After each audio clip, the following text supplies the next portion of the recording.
The first complaint came in at 6:12 a.m., typed in all caps, marked urgent, and copied to everyone in the neighborhood mailing list. According to the message, someone was sleeping illegally in a vehicle near the community clubhouse and lowering property values. I didn't need to guess who wrote it. Our HOA vice president treated that inbox like a weapon. By the time I walked my dog past the clubhouse, a crowd had already formed.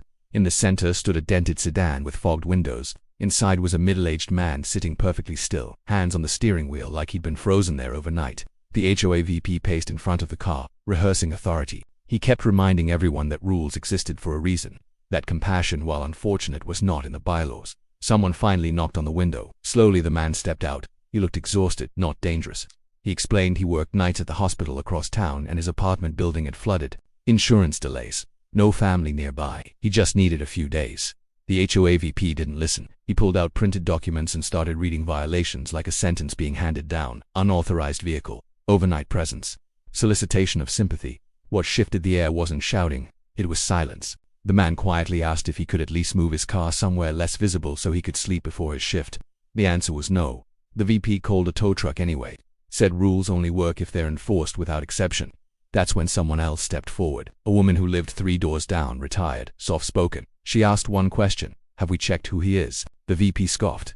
Identity didn't matter. Only compliance. She made a phone call anyway. 10 minutes later, a hospital administrator arrived. Then another neighbor recognized the man. He'd helped deliver her granddaughter during a night shift. The tow truck idled. The crowd shifted. Phones came out not to shame the man, but to record the refusal to stop. The HOA VP doubled down. Said backing off would set a precedent. By that evening, the video was everywhere. Not dramatized, just facts. The hospital released a statement. So did the city council. Turns out, the HOA VP's employer had a community responsibility clause. He was suspended within days, resigned a week later. The man didn't stay in his car. Neighbors coordinated quietly. Guest rooms, meals, a temporary rental. No announcements, no applause.